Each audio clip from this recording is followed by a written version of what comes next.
میں چاکلیٹس لے آئی ہوں، لیکن مجھے یہ نہیں پتا تھا کہ آپ کس فلیور کی چاکلیٹ پسند کرتے ہیں انکل، اس لیے مجھے جو بھی ملی میں لے آئی۔ کوثر نے عمران کے قریب آ کر کہا۔ عمران نے اسے چاکلیٹس لیں اور غور سے دیکھنے لگا۔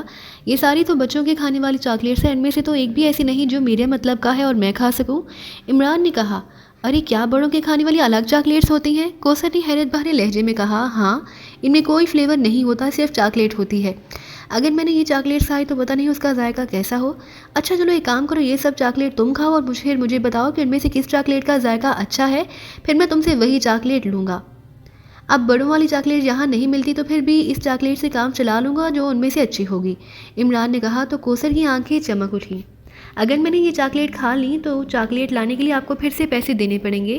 آپ ایسا کریں گے کہ کوئی بھی ایک چاکلیٹ پسند کر لیں، میں دکاندار کو باقی ساری واپس کر کے ویسی ہی لے آتی ہوں جیسی آپ کو پسند ہو۔ کوثر نے کہا، نہیں، جب تک مجھے اچھے ذائقے والی چاکلیٹ نہیں ملتی میں کوئی پسند نہیں کروں گا۔ میں تو کہہ رہا ہوں تم ان چاکلیٹس کو کھاؤ اور پھر مجھے بتاؤ کہ اس کے بعد وہی چاکلیٹ منگواؤں گا جو تمہیں سب سے زیادہ پسند آئے گی، عمران نے کہا تو کوثر نے عبدالکریم کی طرف دیکھنا شروع کر دیا جیسے وہ اس سے پوچھ رہی ہو کہ کیا کرے۔ ہاں بیٹی، جاؤ جا کر چاکلیٹ کھاؤ اور پھر سب سے اچھی والی چاکلیٹ کے بارے میں آقا صاحب کو بتا دینا۔ عبدالکریم نے عمران کی آنکھوں میں بچی کو اجازت دینے کی اصطلاح دے کر کہا تو کوثر کی آنکھیں چمک اٹھیں۔ اچھا آپ تھوڑی دیر رکے، میں ابھی آ کر آپ کو بتاتی ہوں کہ ان میں سے کون سی چاکلیٹ سب سے اچھی والی ہے، کوثر نے کہا تو عمران نے مسکرا کر اس بات میں سر ہلا دیا۔ جا کر اپنی اماں سے کہو کہ شہر سے میرے دوست آئے ہیں، ان کے لیے چائے بنائے، عبدالکریم نے کہا۔ ارے نہیں، اس تکلف کی ضرورت نہیں، مجھے اس وقت چائے کی طلب نہیں۔ طلب ہوتی تو میں خود کہہ دیتا، میں تو بس آپ کی خیریت معلوم کرنے آیا تھا اور اب مجھے جلدی سے جلدی یہاں سے نکل جانا چاہیے۔ ڈیڈی کے حکم کی وجہ سے سپر فیاض نے یہاں دوڑے چلے آنا ہے، اگر اس نے مجھے یہاں دیکھ لیا تو اسے ساری بات سمجھنے میں دیر نہیں لگے گی، پھر آپ سمجھ لیں کہ اس نے مجھے شوٹ ہی کر دینا ہے۔ آپ بیٹی کو بھی سمجھا دینا وہ بھی سپر فیاض کو میرے بارے میں نہ بتائے، عمران نے اٹھتے ہوئے کہا۔ لیکن صاحب یہ آپ واپس لے لیں، میں اپنے سر پر اتنا بڑا بوجھ نہیں اٹھا سکتا، عبدالکریم نے اٹھ کر گڑیاں عمران کی طرف بڑھاتے ہوئے کہا۔ ٹھیک ہے میں یہ واپس لے لیتا ہوں، لیکن اس افسوس کے ساتھ کہ باپ نے ایک بیٹے کو اپنی خدمت کرنے کا موقع نہیں دیا۔ عمران نے ایک طویل سانس لیتے ہوئے کہا اور عبدالکریم سے رقم لے لی۔ عبدالکریم تڑپ اٹھا، ایسا نہ کہیں صاحب، آپ جیسا مخلص اور نیک انسان اس دنیا میں کوئی نہیں، میں آپ کو ناراض نہیں کرنا چاہتا، عبدالکریم نے کہا۔ ناراض نہیں کرنا چاہتے تو پھر یہ رکھیں اور بھول جائیں کہ میں نے آپ کو کچھ دیا ہے، اللہ حافظ، عمران نے کہا۔ اس نے گڑیاں ایک بار پھر عبدالکریم کے ہاتھوں میں تھمائیں اور تیز سے چلتا ہوا کمرے سے نکلتا چلا گیا۔ عبدالکریم پتھرائی ہوئی آنکھوں سے اسے دیکھ رہا تھا، اس کے چہرے پر عمران کے لیے تشکر کے تاثرات تھے جو منجمد سے ہو کر رہ گئے تھے۔ مکان سے نکل کر عمران تیز سے چلتا ہوا کار کی طرف بڑھا جہاں جوزف اور جوانا بددستور کار میں بیٹھے ہوئے تھے۔ عمران نے عقبی سیٹ کا دروازہ کھولا اور اندر بیٹھ گیا۔ چلو، عمران نے کہا تو جوانا نے فوراً کار سٹارٹ کر دی۔ یہ کس کا گھر ہے بوس؟ جوزف نے پوچھا۔ ایک جاننے والے کا، وہ بیمار تھا، اس کی تیمارداری کرنے کے لیے آیا تھا، عمران نے کہا۔ او اچھا، جوزف نے کہا اور خاموش ہو گیا۔ جوانا نے کار آگے لے جا کر موڑی اور پھر تیزی سے اس راستے کی طرف دوڑاتا لے گیا جس راستے سے وہ آیا تھا۔ مین روڈ پر پہنچتے ہی سپر فیاض کی کار اس طرف آتے دکھی تو اس کے ہونٹوں پر مسکراہٹ آ گئی۔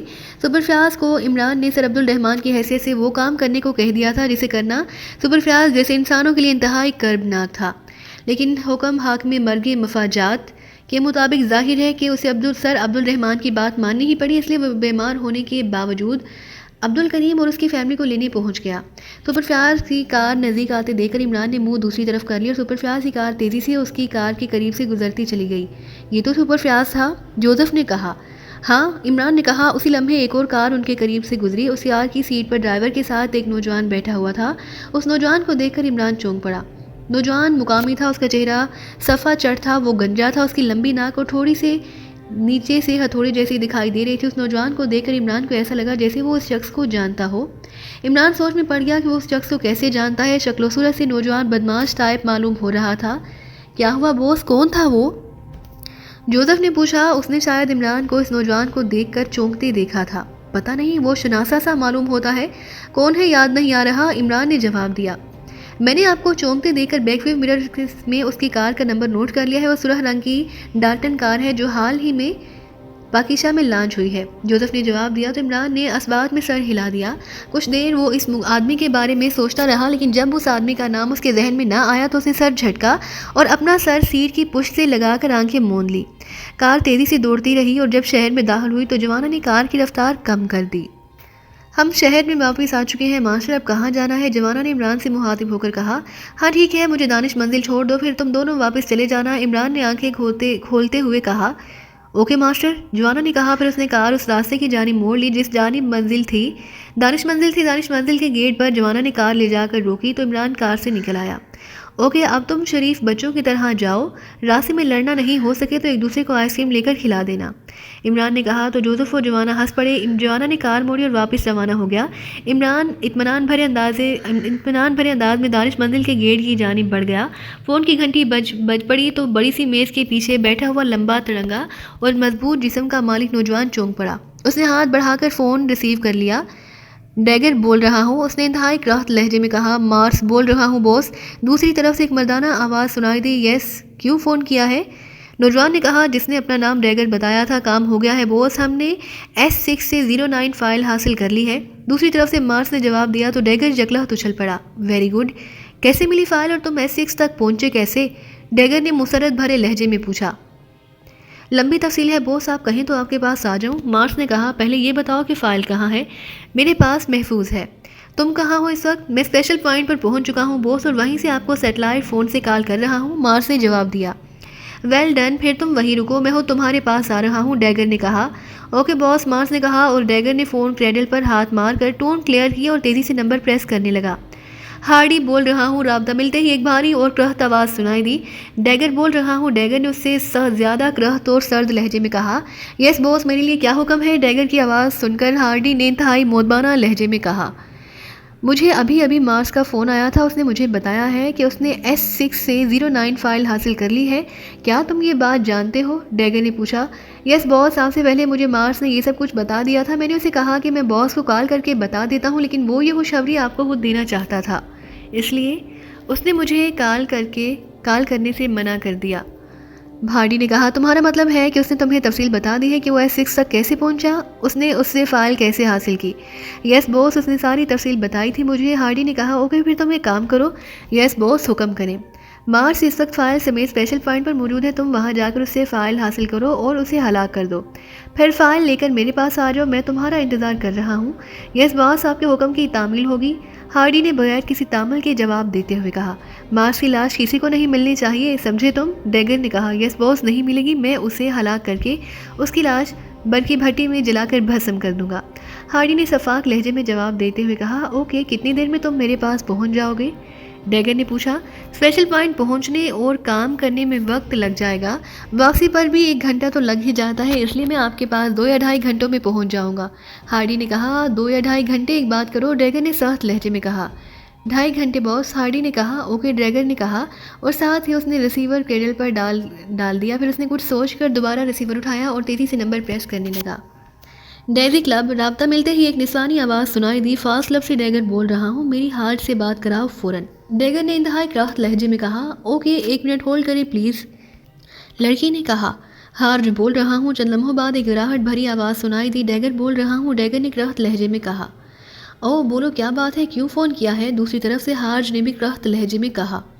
میرے پاس کچھ سامان ہے، تم اسے یہاں سے جلد نکالنے کا کیا انتظام کر سکتے ہو؟ ڈیگر نے پوچھا۔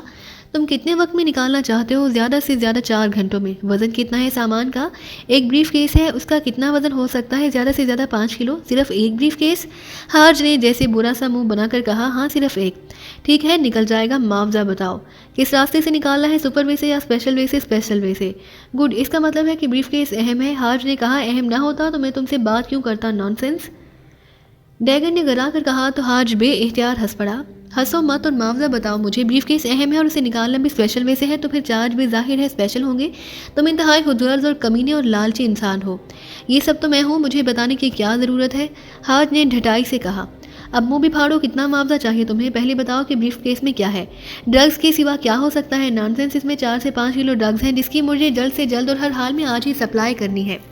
ڈیگر نے کہا۔ کیا میں سپلائی کو چیک کر سکتا ہوں؟ ہارج نے کہا۔ نہیں، میں تمہیں سیلڈ بریف کیس بھیجوں گا، تم اسے نہیں کھولو گے، اسے کھولنے کا پاسورڈ انہی کے پاس ہے جن کے پاس بھیجا جا رہا ہے۔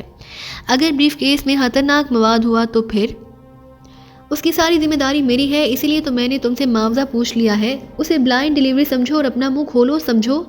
سمجھے تم؟ ڈیگر نے انتہائی سرد لہجے میں کہا. بلائنڈ ڈیلیوری کے ریٹس تو زیادہ ہوتے ہیں لیکن خیر میں تمہارا دوست ہوں اس لیے میں اس بلائنڈ ڈیلیوری کے تم سے $1,00,000 لوں گا. اگر منظور ہے تو بولو ورنہ میں فون بند کر دیتا ہوں. میں تمہیں $2,00,000 دوں گا لیکن بریف کیس ہر حال میں حفاظت کے ساتھ پہنچنا چاہیے. اس کا مطلب ہے کہ بریف کیس میں ڈرگز کے علاوہ اور بھی کچھ ہے؟ نہیں، مجھے وعدے کے مطابق جلد سے جلد یہ بریف کیس وہاں پہنچنا ہے اور بس. اور پھر میں نے تم سے بلائنڈ ڈیلیوری کی بات کی ہے، تمہیں تمہاری ڈیمانڈ سے ڈبل دے رہا ہوں، اس لیے اگر بریف کیس میں ایٹم بم بھی ہو تو تمہیں اسے وہاں پہنچانا ہے، سمجھے؟ ڈیگر نے غصیلے لہجے میں کہا. اوکے، اگر ایسی بات ہے تو تمہاری بلائنڈ سپلائی میں اپنی حفاظت میں لے جاؤں گا، بلکہ ٹھیک ہے اس مقام تک پہنچا بھی دوں گا جہاں تم کہو گے. ہارج نے مسرت بھرے لہجے میں کہا. نہیں، اس کی ضرورت نہیں پڑے گی. بریف کیس تمہیں کافرستان لے جانا ہے، وہاں ایک آدمی سے تمہیں رابطہ کرنا ہوگا. چند کوڈ ورڈز کے تبادلے کے بعد بریف کیس تم سے لے جائے گا، ڈیگر نے سخت لہجے میں کہا. اوکے، مجھے منظور ہے. یہ بتا دو بریف کیس کافرستان میں کہاں پہنچانا ہے؟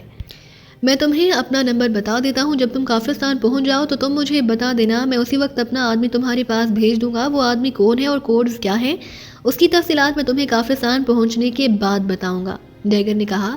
ٹھیک ہے، پہنچا دو مجھے بریف کیس، میں اسے لے کر آج ہی نکل جاتا ہوں. 4 گھنٹوں بعد بریف کیس تمہارے پاس ہوگا، ڈیگر نے کہا. فل پیمنٹ ایڈوانس ہوگی، حاج نے کہا. ٹھیک ہے، بریف کیس کے ساتھ میرا آدمی تمہیں $2,00,000 کا گارنٹی چیک بھی دے رہا ہے، اور سمجھو. ڈیگر نے گرا کر کہا. نہیں اور کچھ نہیں، حاج نے ہنستے ہوئے کہا. تو ڈیگر گراتے ہوئے غصے سے ریسیور کریڈل پر رکھ دیا. تقریباً 2.5 گھنٹے تک وہ مختلف کاموں میں مصروف رہا. پھر فون کی گھنٹی بج اٹھی تو اس نے ہاتھ بڑھا کر ریسیور اٹھا لیا. ڈیگر بول رہا ہوں، ڈیگر نے محسوس لہجے میں کہا. کاؤنٹر سے میڈلس بول رہا ہوں باس. کیوں فون کیا ہے؟ ڈیگر نے کرخت لہجے میں پوچھا. ہارڈی آیا ہے. ٹھیک ہے، بھیج دو اسے میرے پاس، ڈیگر نے سخت لہجے میں کہا اور ریسیور کریڈل پر رکھ دیا. چند لمحوں بعد کمرے کا دروازہ کھلا اور ایک لمبا ترنگا دیو کامت سیاہ فام اندر داخل ہوا. اس آدمی نے جینز اور سیاہ رنگ کی جیکٹ پہن رکھی تھی. اس کے سر کے بال گھنگریالے سے دکھائی دے رہے تھے. اس کے چہرے پر زخموں کے پرانی نشانات اس بات کا ثبوت دے رہے تھے کہ اس کی ساری زندگی لڑائی بھڑائی میں گزری ہے. اس کے چہرے پر سختی، درندگی اور صفاقی آیا تھی. آؤ ہارڈی، میں تمہارا ہی انتظار کر رہا تھا. اسے دیکھ کر ڈیگر نے کہا تو ہارڈی آگے بڑھ گیا. بیٹھو، ڈیگر نے کہا تو ہارڈی میز کے سامنے رکھی ہوئی ایک کرسی پر بیٹھ گیا. کام ہو گیا ہے باس، ہارڈی نے کہا. فائل کہاں ہے؟ ڈیگر نے پوچھا. تو ہارڈی نے اپنی جیکٹ کے اندر ہاتھ ڈالا اور ایک مڑی توڑی فائل نکال کر اسے سیدھا کر کے ڈیگر کی جانب بڑھا دیا. ڈیگر نے اسے بےتابی سے لے کر کھولا. فائل میں 20 کے قریب پرنٹڈ پیپر تھے. ان پیپروں پر تحریر کی بجائے نمبر تھے. نمبر بھی ایک خاص ترتیب سے لکھے ہوئے تھے. ہر نمبر مختلف رنگوں کا تھا. اگر 1 نمبر تھا تو اس کا رنگ نیلا، 2 نمبر کو سرخ رنگ سے ظاہر کیا گیا. اس طرح 3 اور 4 بالترتیب سبز اور پیلے رنگ کے تھے.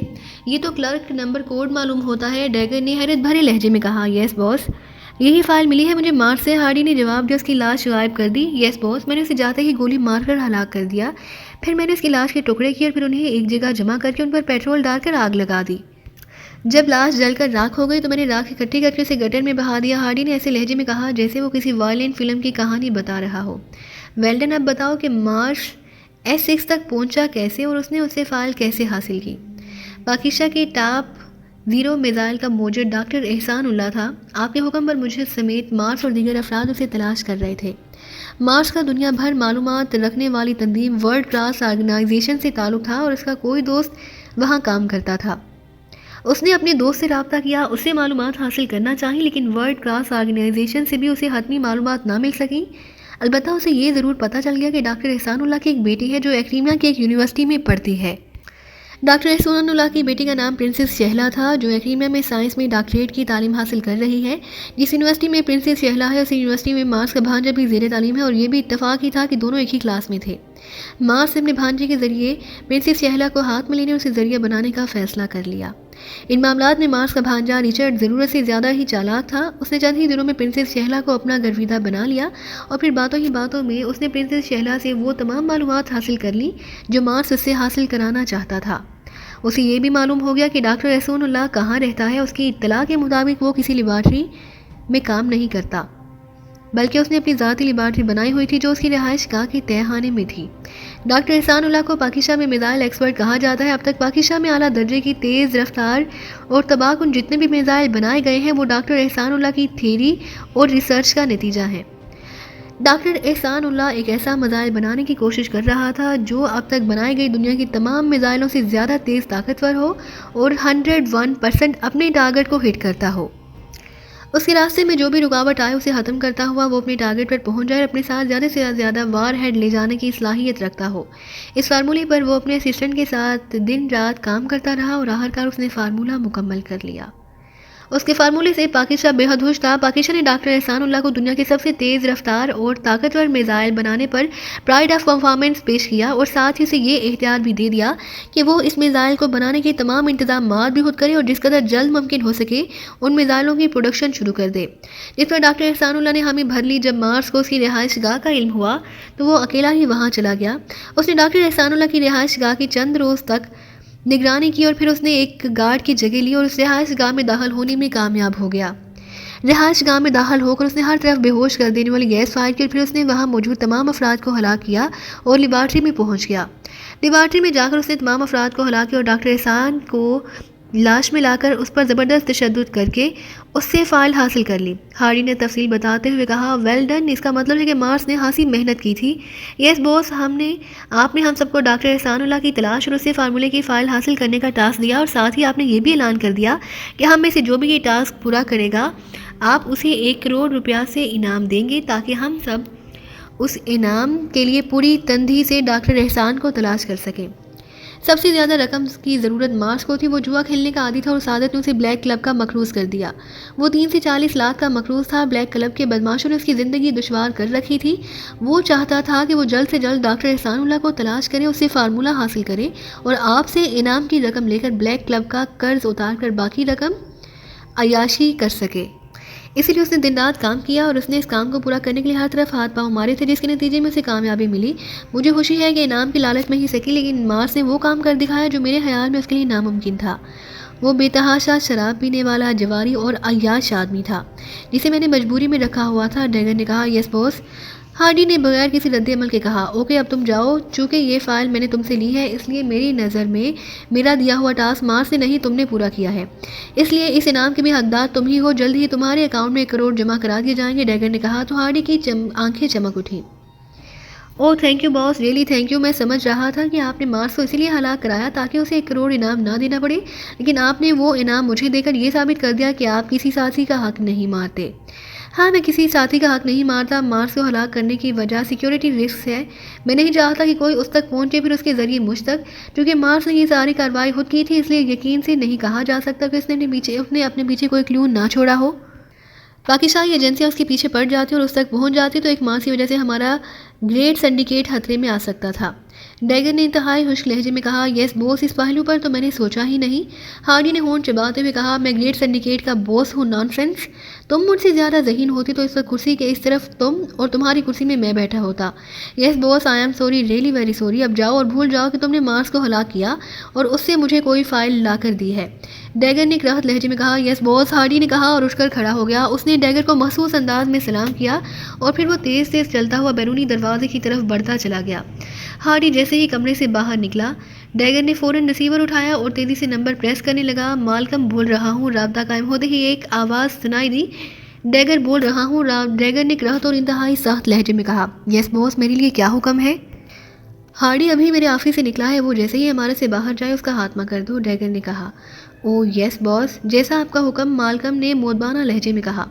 یہ کام ہر حال میں ہونا چاہیے، اس کی موت حادثاتی ہونی چاہیے۔ ڈیگر نے کہا، یس باس، میں سمجھ گیا، آپ فکر نہ کریں۔ مالکم نے جواب دیا تو ڈیگر نے کریڈل پر ہاتھ مار کر ٹون کلیئر کی اور اس نے ایک بار پھر نمبر پریس کرنے شروع کر دیے۔ ایڈورڈ بول رہا ہوں۔ رابطہ ملتے ہی ایک مردانہ آواز سنائی دی، ڈیگر بول رہا ہوں، فوراً میرے آفس آؤ۔ ڈیگر نے کراہت لہجے میں کہا اور ساتھ ہی اس نے ریسیور کریڈل پر رکھ دیا۔ کچھ دیر بعد فون کی گھنٹی بج اٹھی تو اس نے ہاتھ بڑھا کر فون کا ریسیور اٹھا لیا۔ یس، ڈیگر بول رہا ہوں۔ ڈیگر نے کراہت لہجے میں کہا، مالکم بول رہا ہوں باس۔ دوسری طرف سے مالکم کی آواز سنائی دی، کام ہو گیا باس؟ مالکم نے اطمینان بھرے لہجے میں کہا تو ڈیگر کے چہرے پر اطمینان کے آثار نمودار ہوئے۔ کیسے ہلاک کیا اسے؟ وہ آفس سے نکل کر پارکنگ میں آیا باس۔ اس نے کار نکالی اور پھر کار لے کر وہ جیسے ہی سڑک پر کچھ دور اس کا تعاقب کیا میں نے اور پھر ایک چوراہے پر اپنی کار سے اس کی کار کے قریب لے جا کر پوری قوت سے اس کی کار کو ٹکر مار دی۔ میں نے اس کی کار کو پیچھے سے ٹکر ماری جس کے نتیجے میں اس کی کار اچھل کر بیچ چوراہے میں جا گری، جس کی وجہ سے متعدد تیز رفتار کاریں اس کی کار سے ٹکرا گئی اور کار کے ساتھ ہی اس کے بھی پر ہچے اڑ گئے۔ مالکم نے جواب دیا، گڈ شو، کار کی ٹکر میں تم تو زخمی نہیں ہوئے؟ ڈیگر نے پوچھا، نو باس، میں ٹھیک ہوں، مالکم نے جواب دیا۔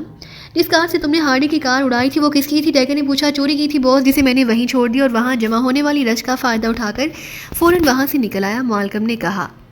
ویل ڈن، اب تم آرام کرو، اس کام کا معاوضہ جلد ہی تمہیں دے دیا جائے گا، ڈیگن نے کہا۔ پھر اس نے ریسیور کیڈل پر رکھ دیا اور اسی لمحے دروازے پر دستک ہوئی۔ یس کم ان، ڈیگن نے کہا تو ایک لمبا ترنگا اور انگریزی فلموں کے ہیرو جیسا نوجوان اندر داخل ہوا، جس نے نیوی کلر کا سوٹ پہن رکھا تھا جو اس پر خاصا جچ رہا تھا۔ آؤ ایڈورڈ، ڈیگن نے کہا تو نوجوان آگے بڑھ آیا۔ آپ نے مجھے بلایا تھا باس؟ بیٹھو، ڈیگن نے سرد لہجے میں کہا تو ایڈورڈ میز کے سامنے رکھی ہوئی کرسی پر بیٹھ گیا۔ ہارج کو جانتے ہو؟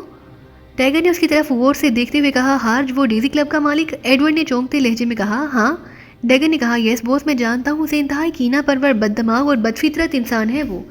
میں نے تمہیں اس کی خامیاں بتانے کا نہیں کہا، نانسنس، ڈیگن نے منہ بناتے ہوئے کہا۔ سوری باس، رکو یہی میں ابھی آتا ہوں، ڈیگن نے کہا اور پھر وہ اٹھ کر تیز سے چلتا ہوا سائڈ کی دیوار کی طرف بڑھتا چلا گیا۔ ہارڈی کی لا کر دی ہوئی فائل اس نے پہلے ہی اپنی کوٹ کی جیب میں ڈال لی تھی۔ دیوار کے پاس پہنچ کر اس نے دیوار پر لگا ہوا ایک بٹن پریس کیا تو دیوار میں ایک خلا سا بن گیا۔ نیچے سیڑھیاں جا رہی تھی، ڈیگر سیڑھیاں اترتا چلا گیا۔ ڈیگر تھوڑی دیر بعد واپس آیا تو اس کے ہاتھوں میں ایک سلور کلر کا بریف کیس تھا۔ بریف کیس خاصا چمکدار اور کسی خصوصی میٹل کا بنا ہوا دکھائی دے رہا تھا۔ ڈیگر نے بریف کیس لا کر ایڈورڈ کے سامنے رکھ دیا اور اپنی کرسی پر بیٹھ گیا۔ اسے حفاظت سے لے جا کر ڈیزی کلب کے مالک ہارج کے حوالے کر دو، ڈیگر نے کہا۔ یس باس، ایڈورڈ نے کہا اور بریف کیس پکڑ کر اٹھنے ہی لگا تھا کہ ڈیگر نے اسے بیٹھے رہنے کا کہا تو وہ اٹھتے اٹھتے بیٹھ گیا۔ ڈیگر نے میز کی دراز کھول کر اس میں سے چیک بک نکالی، پھر وہ ایک چیک پر اندراج کرنے لگا۔ اس نے چیک پر $2,00,000 کی رقم لکھی اور پھر اس پر دستخط کر دیے۔ اس نے چیک بک سے چیک الگ کیا اور پھر اس نے چیک ایڈورڈ کی طرف بڑھا دیا۔ یہ چیک بھی ہارج کو دے دینا، ڈیگر نے کہا تو ایڈورڈ نے اس سے چیک لیا۔ چیک پر ایک نظر ڈال کر اس نے اسبات میں سر ہلا دیا اور پھر اس نے چیک کو اپنی کوٹ کے اندرونی جیب میں ڈال کر بریف کیس اٹھایا اور چل پڑا۔ وہاں پہنچ کر میری ہارج سے بات بھی کرا دینا، ڈیگر نے کہا۔ یس باس۔ تو دوستو، یہ تھی ہماری آج کی کہانی۔ امید کرتے ہیں کہ آپ کو یہ ویڈیو پسند آئی ہوگی، لیکن جانے سے پہلے ہماری ویڈیو کو کیجیے لائک اور شیئر کرنا مت بھولیے، اور اسی کے ساتھ کومنٹ کر کے ہمیں بتائیے کہ آپ کو یہ کہانی کیسی لگی۔ اور اگر ابھی تک آپ نے اس چینل کو سبسکرائب نہیں کیا تو اس چینل کو کیجیے سبسکرائب اور بیل آئیکن دبا کر آل نوٹیفیکیشنز آن کر لیجیے۔